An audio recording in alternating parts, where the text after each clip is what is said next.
Well, welcome everybody. It's really wonderful to see you all, and thank you so much for taking the time to share the afternoon with us this afternoon. My name is Sue Orlovich, and I'm a research student at the University of Sydney, and I'm really pleased to be coordinating these sessions this year with the Create team. And I'd like to begin by acknowledging the traditional custodians of the land upon which I work and learn today. I'm on the land of the Darawal people and recognise their continuing connection to land, water and culture. And I pay my respects to elders past, present and emerging. And I extend that respect to any Aboriginal people who are here with us today. So I really invite you to introduce yourselves in the chat, and you might also like to acknowledge the land upon which you're joining us from today. And I'd like to let you know that our series sessions are actually being recorded, and they'll be available afterwards on the YouTube channel through the Create Centre.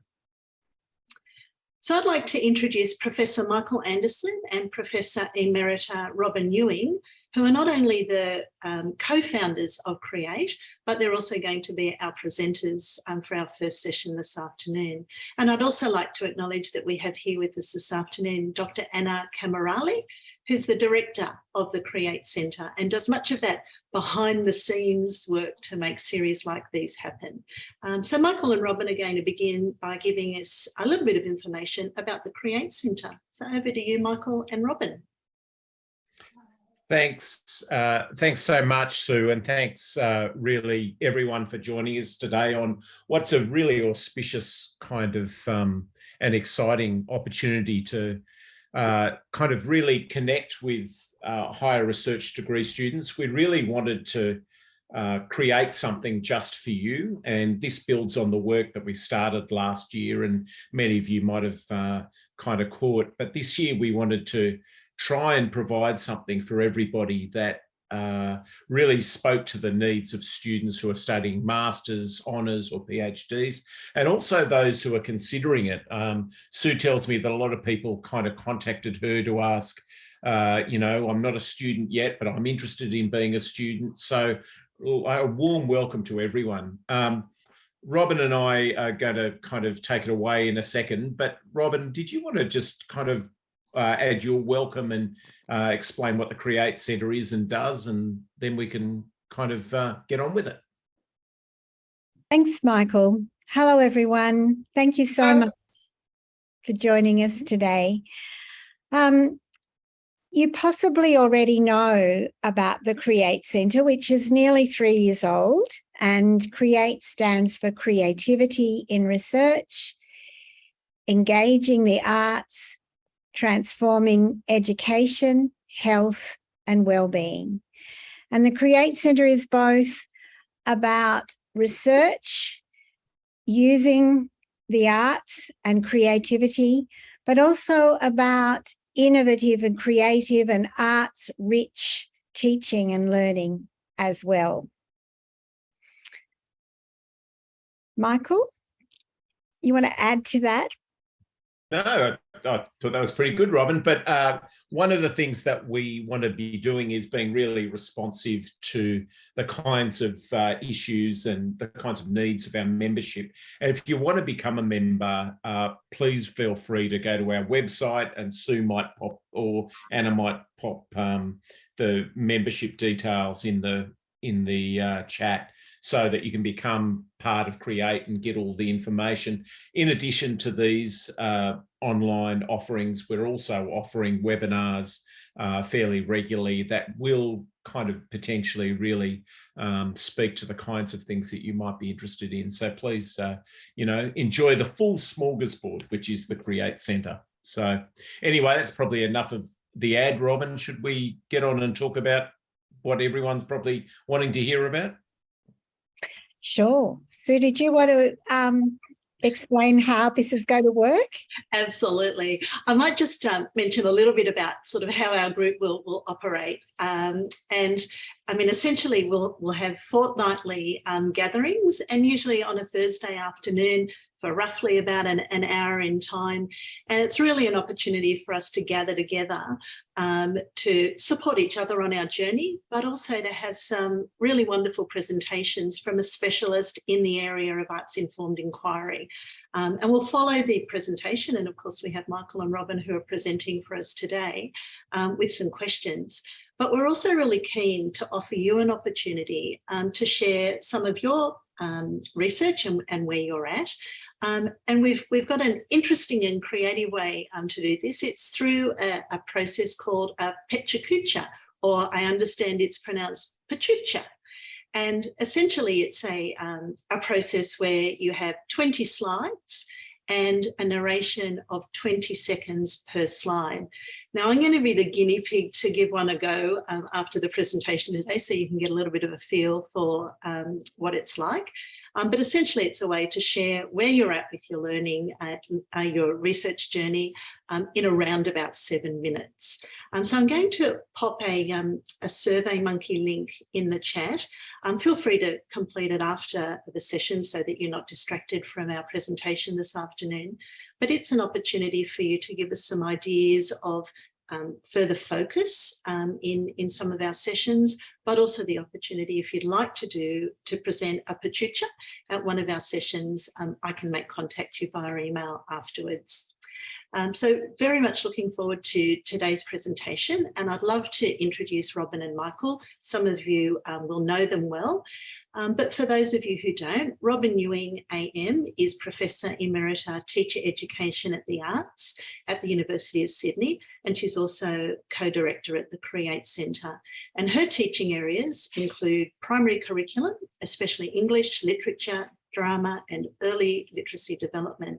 And Robyn is passionate about the arts and education and the role that quality arts experiences and processes can and should play in creative pedagogy and transforming the curriculum at all levels of education. And Professor Michael Anderson is Professor of Creativity and Arts at the University of Sydney and also co-director of the Create Centre. And he's an internationally recognised educational leader in school transformation processes.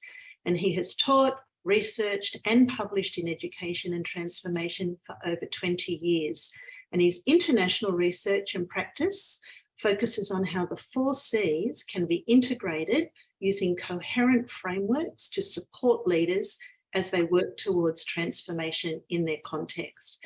And we're in for a real treat today because we have a combined presentation by Michael and Robyn, and its focus is a brief overview of arts-informed inquiry and developing an arts-rich literature review.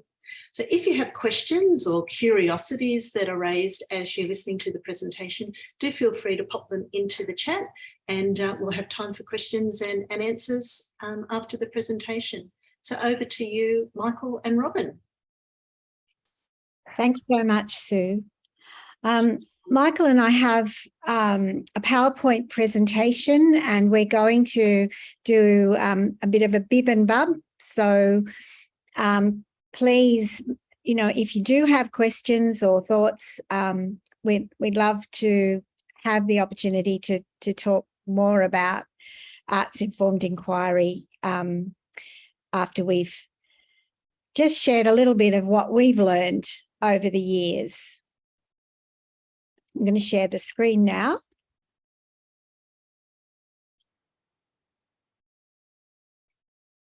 Hooray, I always breathe a sigh of relief when that actually happens, like magic. Okay, so arts-informed inquiry or arts-informed research is a really interesting area that is currently, and for the foreseeable future, developing. And so in some ways, it's quite tricky to provide a definition. We're going to use the work of some really great researchers in the area. But essentially, I guess, given the importance of the arts in who we are, in our lives and in our learning, it follows that the arts can and should play a role in educational research. So arts-informed methodologies complement other methodologies, and I guess hopefully you'll see as we go on today how multifaceted these methodologies are. The arts can serve, if you like, as a framework for your initial research inspiration, or for the way that you conceptualize what you would like to research. Alternatively, or additionally, they can be part of the research process, and/or they might be part of the way you represent your research. So there's a whole lot of different ways that you might use the arts in the way you approach and then conceive and implement your research process. Robyn, can I just throw something in there?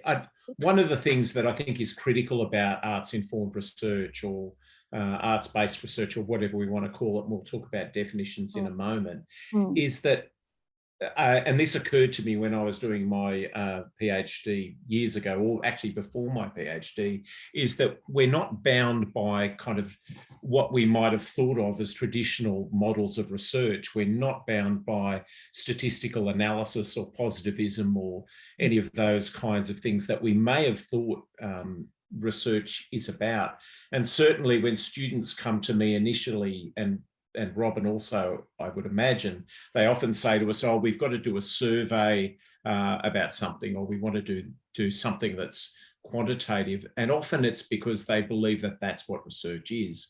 I think arts-informed inquiry and research gives us as people who work in the arts an opportunity to reflect, and I'm stealing some of the thunder, so I'll shut up in a minute, but reflect some of the richness of what we're exploring and what we're studying in the actual methodology and approaches of our work. Yep. And that leads well, Michael, into thinking about these different terms, which aren't always used in a very systematic way, and sometimes you'll see that there's overlap. But Michael, you might want to talk to these as a starting point, I guess. Yeah, so we thought it was worth actually throwing those terms up there as a way of kind of introducing you to some of the synonymous kind of language that's around. You often hear that the concept of arts informed or arts based or arts infused. And I suppose what we want to say is that there's a lot of slipperiness between all of those. And some people have kind of definitions which kind of, are different to other people's definitions. Robyn made the point earlier, and I think it's a good point to me before we began, that actually the most important thing for a student is to define what they mean in terms of their work. And it may be that that's linked around an idea or a scholar that's used that term in a consistent way, which resonates with the way the student would like to use it in their research. Rita Irwin, who works in Canadian educator, arts educator, talks about artography, and there's quite a good body of research, a good body of kind of scholarship around what artography means. But she talked about artography was to inquire in the world through an ongoing process of art making in any art form, and writing not separate or illustrative of each other, but interconnected and woven through each other to create additional and/or enhanced meanings. I think one of the wonderful things about that definition, and artography has kind of obviously kind of overlaps with some of these other terms, is that it talks about how the methodology wraps around the question kind of organically rather than having to be bolted on. in the way that I was talking about that survey, often people come to us with really rich research ideas, and they slightly disappointingly say, "Oh, I thought I'd do a survey about this." And I suppose often my response is, well, there's so many other wonderful methodologies available to us that, and Rita Irwin's work speaks to that, Robyn's work speaks to that, my work speaks to that, that actually can more aptly reflect the kind of matter that we're engaging with. So that's a kind of a way to introduce the slipperiness of the terms. But to say, I think, that it's always about how the arts is used as a form of inquiry and representation rather than just the matter of the research. Yeah. And so, you know, you might want to use the literary, you might want to use visual arts, you might want to use the performing arts in your inquiry. James Conroy has particularly used the term liminal questions when thinking about arts-informed research. Those questions in particularly perhaps when we're thinking about education or social work or nursing or any other profession for that matter, those questions that, if you like, cross boundaries or overlap in different ways. They're not necessarily easily answered. You don't start with a hypothesis and an expectation for what's going to happen, because you are really delving into your question without necessarily knowing what your findings are going to be. Now, you would say to me, well, you shouldn't be looking at any research knowing what the outcome is. But I guess it's true to say that in this kind of research, there is often ambiguity. There is often tentativeness in the things that we find, because we're not going into it sort of with that sort of certainty of what we're necessarily going to turn up in our research. And you may want to use some conventional qualitative research methods in your research. So you might use in-depth interview as an example. But at the same time, you might also want to engage in some other kinds of art making or some other forms of creative expression. And some of the examples that we're going to refer to later that you'll be able to access if you want to will show how researchers have used poetry or readers' theatre or the writing of a play. Sometimes that play stays, you know, as on paper, or sometimes it can be performed. Patchwork, portraiture, there's a whole lot of examples of how you can engage in a creative and collaborative meaning-making process, not just you as a researcher. And I think that's something that's really important. You're involving your participants often as co-researchers in that meaning-making, in that search for understanding in the particular area that you're working in. Michael, do you want to add in there? Yeah, I think I've given surveys a good bashing already, but what I wanted to pick up on is what Robyn said as well. This doesn't negate the possibility of research that is multi-methodological. In fact, I've worked with people that have quite a lot in my career who have been kind of statisticians and what we might call positivists, but it's really an opportunity to let the question and the inquiry shape the kind of methodology that you choose. So it's really reflects art in a sense that your imagination can be part of the process of choosing the kind of methodology you might actually settle on. So I mean, that's the exciting thing about this area, I think, or one of the exciting things. Yeah.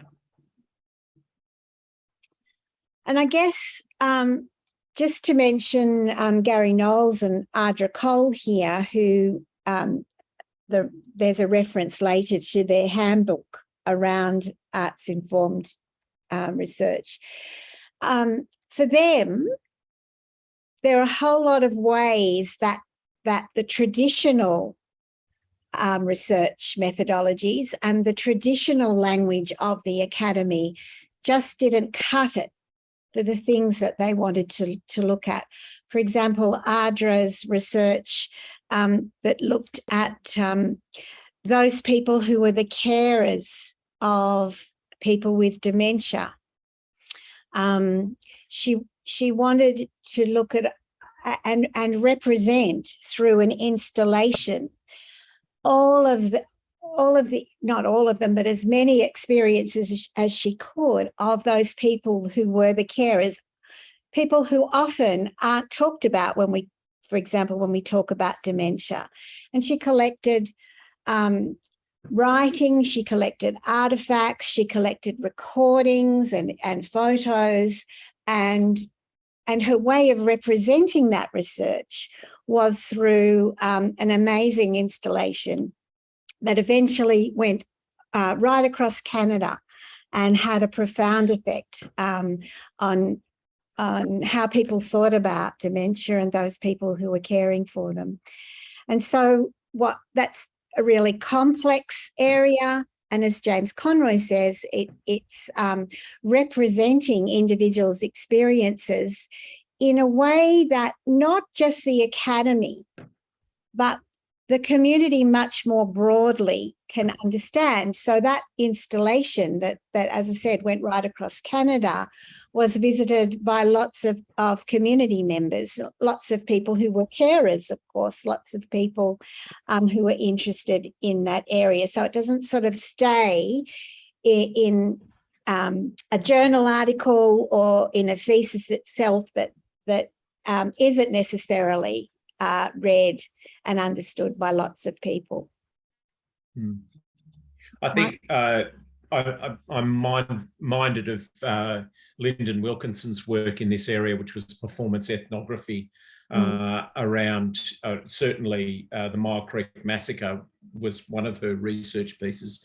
And that work had, I think, far more resonance than, just a 80,000 words worth of thesis, because it actually engaged with the community and it was presented to the community through that performance. And I think a lot of work in this area, the dissemination is actually almost as exciting as the research itself and leads to new possibilities and new doors opening. So certainly that's an exciting part of the reflection. It's also worth, I think, saying, Robyn, that the messiness of human experience is often best understood through artistic output rather than an artistic dissemination, rather than the kind of, what's called the adumbration of the numeral, which brings, in a statistical form, brings things down to a very simple and not particularly, and sometimes not particularly nuanced way. So there's rich meaning possible in a kind of arts-based inquiry, or whatever you want to call it. But certainly that's one of the things that makes it stand out as a distinctive methodological approach, I think. Yeah. And so it also might end up being provocative because it challenges traditional stereotypes and challenges sometimes the things that we take for granted. And I've already talked about its potential to draw a wider audience. I'm just getting conscious of the time, so I think we might move on a bit. Because this is being recorded, you'll be able to come back to this. And as I said at the beginning, definitions are hard, but these are some of the agreed principles that may not be true for in every sense, but at least are generally agreed on by researchers in the area. And of course, the first one is that presence of an aesthetic form or a number of forms in the data collection or in the analysis or in the representation or in all of those things, and also the dissemination of the research findings. I guess Michael's already alluded to the fact that this kind of research promotes empathy by, and deep engagement from the point of view of the person who's reading or viewing or listening. And I guess that's something that we all hope that our research will engender. But certainly in my experience, these kinds of projects are very engaging. And as an examiner, I have to say that I find it, these sorts of research projects are often very moving to examine.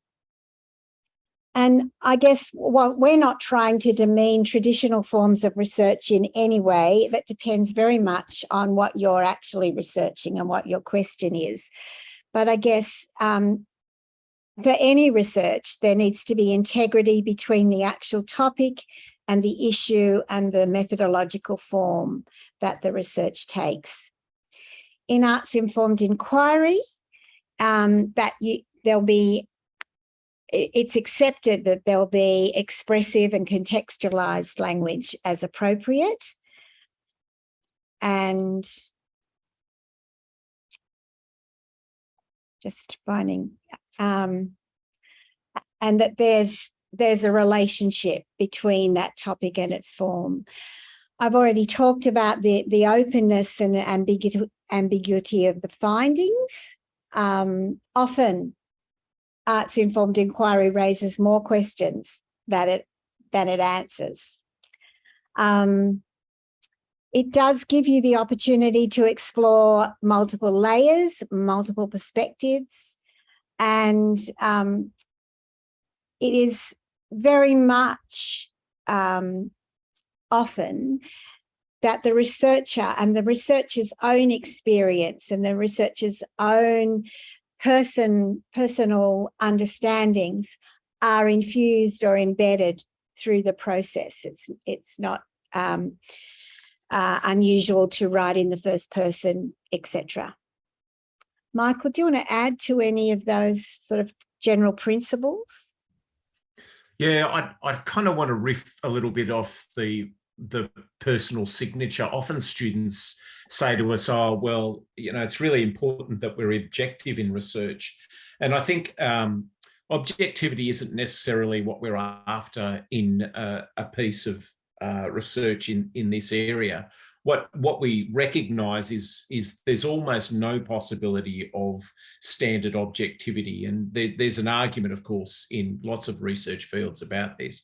But it's acknowledging that many of us who are teachers or artists actually have a subjectivity that is born of deep experience. And that deep experience can really help support the research in many cases. So we're not actually striving for objectivity in many of these projects. What we're striving to do is actually to acknowledge the subjectivities or the things that come into our lives and use them as a strength. It's often discussed as connoisseurship, the fact that I've had experience as a drama teacher or a drama educator certainly gives me a subjectivity around what I think of that area, but it also gives me a deep understanding and deep insights into that area as well. So the subjectivity, objectivity dichotomy, I don't think is often very useful to think about in terms of people getting kind of head up about this not being objective. But we can have further discussions about that perhaps if that's a question that other people have. And we would often encourage the researcher to introduce who they are as a researcher and the lens for which the research is happening, and that's often very valuable at the beginning. One of the issues that has sometimes faced arts-informed researchers is, exactly what Michael's just been saying, that, this research is not necessarily objective enough, or it's navel gazing. So how do we respond to that kind of criticism? I guess in my experience, because there has always been that kind of criticism level, so many of the arts informed research projects that I've been fortunate enough to be involved in as a supervisor or an examiner or a critical friend are in fact taking much more care with the warrants, which what Bellina calls the strong warrants around this. And he talks about authenticity and resonance and relatability, verisimilitude and transparency. And those words actually are very much interrelated, that the research resonates or is truthful or reflects reality. And I think the other thing that's really important is the transparency about the way you go about your research and the actual things that you did. You make clear how you analysed, etc., so that it's not that necessarily your research will be able to be replicated in exactly the same way, but the actual processes that you used are transparent and certainly could be used in a different sort of context. Michael? Yeah, I suppose I'd also say that Mary Beattie's got this wonderful way of talking about the impact of the research and saying that the research, the outcomes of the research aren't generalisable. So we can't say because we interviewed 4 teachers and we created artworks with them that we can generalise that to all teachers. But she does talk about patterns of resonance and patterns of meaning. And those patterns of resonance and patterns of meaning, I think, are sometimes much more meaningful, at least to me, than some of the claims for generalisability. And while there is no claim for generalisability generally in this work, there is deep meaning created and deep resonance created. And I think that's one of the other distinctivenesses of this kind of research. And Michael, we shouldn't use the language of, more positivistic or traditional sort of research. We shouldn't feel that we have to use that language. We should be confident about using things like resonance and relatability, etc. That's important as well. Generalizability isn't relevant for this kind of research. And look, I won't go through these examples. I'm going to hand over to Michael in a minute, but you will have the opportunity to have this with some examples. And we particularly chose some examples from people who are going to be presenting in this series. Michael, of course, being one of the earliest arts-informed inquiries that we had in the faculty. The then Faculty of Education and Social Work, now school. But certainly Chris Hatton is presenting and Victoria is presenting later. Victoria is one of those who took the play that she wrote into a performance to explore early career teachers' identities, but she used the Selkie myth as a way of understanding that. Nikki Brunker's work in terms of looking at both portraiture and patchwork is also really interesting. I just thought this quote from Sean McNiff was interesting because he again underlines that you're not going to be able to map what your final outcome, your findings are. you're going to trust the creative process and be often surprised by what you find. So I think that his work is really interesting. Over to you, Michael. Thanks, Robyn. So, I mean, I think Sean McNiff's reflections are absolutely on the money, and they're on the money because we see often students coming to us saying, "Oh, I know what this is going to find," and that always fills me with terror when students say that, because actually what you want to do in an inquiry is have an open mind about what's going to be found, and as Robyn's saying, engage with the process and trust the process. So that's part of it. Now, one of the things that often comes up as people are starting to do this kind of research is what an arts-rich literature review might look like. I want to say from the outset, there are some theses that don't even have a literature review because that I've marked and I've seen, because it's not necessarily part of what they're engaging with. So I don't want to suggest for one moment that this is a must-have. Most of or in fact, all of the PhDs I've supervised over the years have had a literature review, and so these are kind of my reflections on how that might be engaged with. Can I get the next slide? Thanks, Robyn. So again, in the same kind of ways that we've been talking before, it can have kind of this traditional scholarship, it can have traditional research, but it can also be kind of permeated with performance, artworks, dance, visual art, whatever it might be, that is actually relevant to the work that you're doing. I find some of the most compelling literature reviews which kind of blend some of the kind of traditional research and scholarship with the performative or the visual arts or dance or whatever is relevant to that piece. And I thought I might try and illustrate that for you in this next slide. Thanks, Robyn. So this is a picture many of you will know from Picture of Dorian Gray, which was a performance put on at the Sydney Theatre Company last year and this year. And this wasn't a PhD project. This was some work David Cameron and I did in that Routledge Companion that's edited by Mary McAvoy and Peter O'Connor, who will also do a session for us down the track. And one of the things that we wanted to do was to speak to the ways that theatre and theatre practice had begun to infuse what was happening in drama education.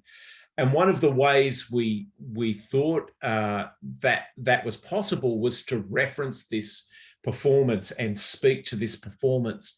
And if you're a University of Sydney student, you can go and look that up and read that chapter to see the way we did that. And I don't want to go into that in any depth, but to say at the outset that we have permission as arts-informed practitioners, I think, to really blend and kind of try and weave, to use those words we've talked about before, the kind of artistic practice and the general scholarship that we've seen in the past into the work.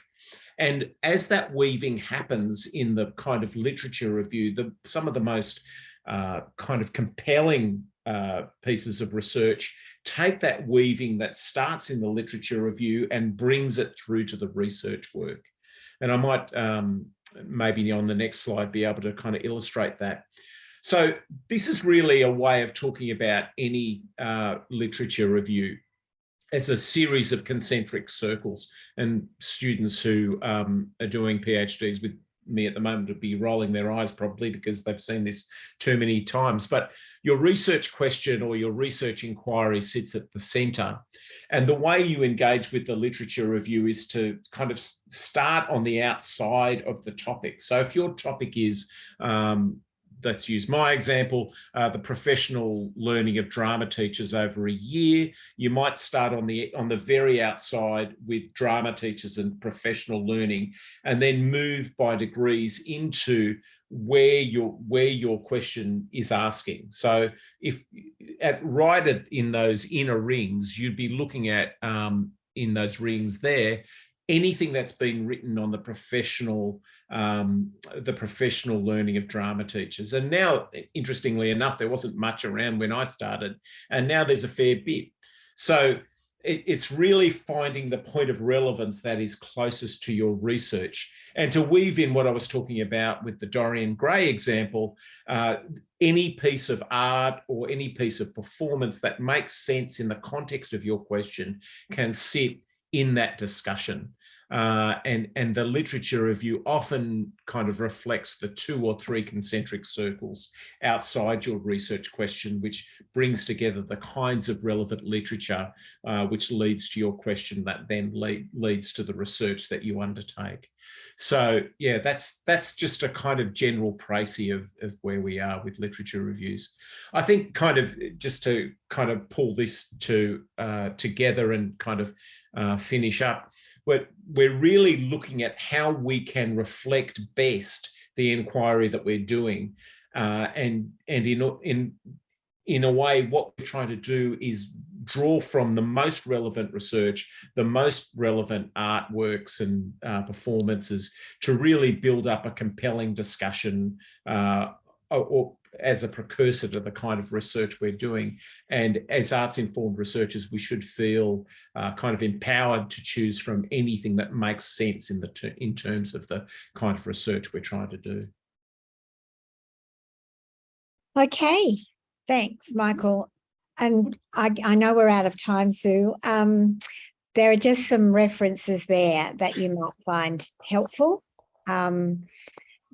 Tom Barone's Touching Eternity looks at the impact that one teacher had on a group of students, look at retrospectively, and it's really quite a powerful book. I talked about Coles and Knowles' handbook, which has a whole lot of researchers in the area contribute to, and it's very useful. And just a couple of other things that might be useful and are available. Over to you, Sue. Beautiful. Thank you, Robyn and Michael. Can you just join with me in thanking Robyn and Michael? What a fantastic presentation. So insightful, but also so practical. Thank you so much. I'll give you a moment just to reflect and to gather your thoughts. If you would like to pop a reflection or a question in the chat, feel free to do so. If you'd like to ask the question directly, if you can either pop a little hand up so that I can call you in to unmute, feel free to. I can see that Leanne, you've offered a lovely question there around arts-informed research. Did you want to unmute to ask that question? Hi, everybody. I'm doing my master's PhD, and it's starting off with this practice-led research. So is that the same as arts-informed research? Is it just another title name? Yes, I nearly put that in, Leanne, because there's certainly enormous resonance between practice-led research, practice-based research for sure. Yeah. Thank you. And a lovely comment there from Ren for your presentation being self-affirming. Fantastic. I've got a question while people are thinking. You talked, Robyn, about having confidence in using the language around arts-informed inquiry, and I'm curious as to whether you've seen a shift in people's confidence to actually be really brave in exploring sort of new frontiers with their research, and has that been a shift over time? Is more curiosity? Yes, definitely a shift over time. I think probably narrative inquiry, for example, has been around, perhaps longer as a accepted research methodology, but I think I'm seeing much braver projects, people realizing that they don't have to confine what they want to do to things that have been traditionally acceptable. And I think that's really exciting. And certainly some of our North American colleagues have commented on some of the outstanding work that they've seen here in Australia. Probably over the last 25 years that I've seen that evolution. Yeah, thanks, Robyn. Any other questions or thoughts or ruminations? Feel free to pop anything into the chat. And also in the chat, there's the SurveyMonkey link, which if there's a particular area of arts-informed inquiry that you would be keen for us to offer a presentation on, we'll certainly do our best to endeavour to be able to track that down, but also an opportunity if you would like to share an element of your research, and through the process of a pachucha, which I'm looking at the time and I'm thinking it probably is around about that time that I should be the guinea pig and actually give mine a go. So for those of you who joined a little later on, part of our hour together, we thought that we would use as a time to offer yourselves an opportunity to share an element of your research with colleagues on Zoom through the process of a pachucha. So the pachucha is 20 slides of 20-second duration narration. And I can warn you that it is a little bit addictive and it's actually lots of fun. But I did learn something about myself, and that is that I think I actually talk too slowly, because 20 seconds is really just enough time for me to get my thoughts together. But I'd love to share one for you today, and really invite you that if you would like to share an element of your research through a pachucha, just fill that out in the SurveyMonkey and I'll make contact with you via email and share some information about how to do so. So I'll just check if there's any other questions for Michael and Robyn. No, not that I can see. Okay, so I'm just going to share my screen now. Okay, so my pachucha is a brief look at my research, Learning to Transform, Transforming to Learn, and it's an exploration of teacher professional learning in the 4 Cs: communication, collaboration, creativity and critical reflection in the primary K-6 setting. And I'm just commencing my 2nd year of the PhD, and I've just started the data collection phase of the project. So a little bit about me. I'm a primary school teacher, and I've had the privilege to serve communities as both a teacher and in the last 10 years as a principal in New South Wales schools. And I've just recently left my principal role, and I'm now back as a full-time student. And I guess it's my lived professional experience in schools that shaped my research interests for this project. But let's take a visit to my old school's community garden. I love to wander through this garden, and it was in meandering through the garden that I first began to wonder, what was it that we were doing in our garden project? What were our practices that were making the garden thrive? Was it our doing practices around how we use the space and arrange the garden beds? Was it the relating practices about how we built the garden team of parents and students through shared endeavour? Or was it our saying practices, the way we spoke about the garden as a really nurturing and nourishing part of our community? And I didn't realise it at the time, but the community garden has become a really helpful metaphor for me to better understand the theory of practice architectures. So this research study is a qualitative phenomenological study, and I'm particularly interested in the experiences of teachers engaging in the 4 Cs.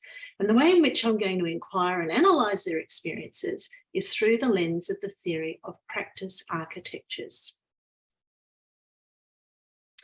Now, the aim of the research is to explore the experiences of teachers who are practising in settings that are engaged in 4 C professional learning.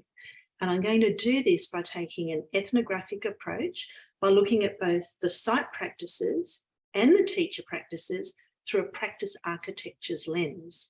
And there are 4 key aspects to my research that are really worth defining because they're really integral concepts to my research project in terms that those of you outside of the education sphere may not be familiar with.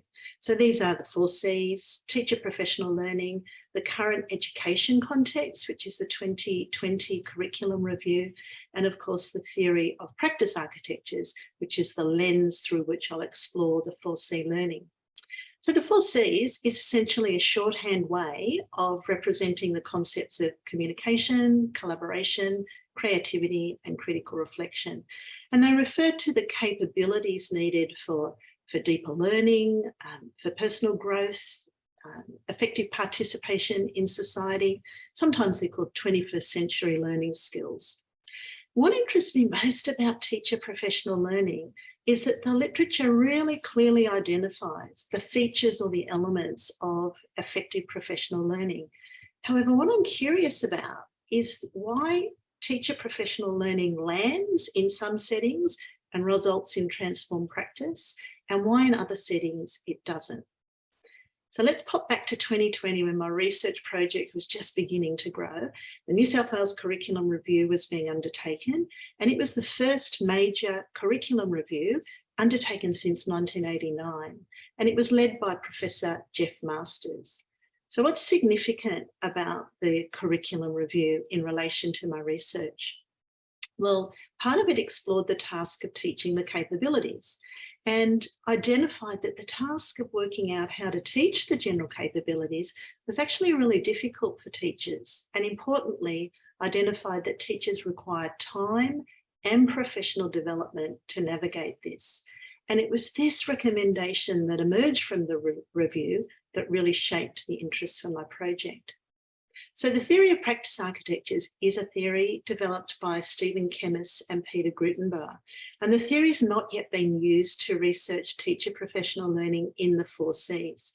So if you look at the centre of the diagram, you'll see 3 practices that Kemmis argues occurs in a site: sayings, doings, and relatings.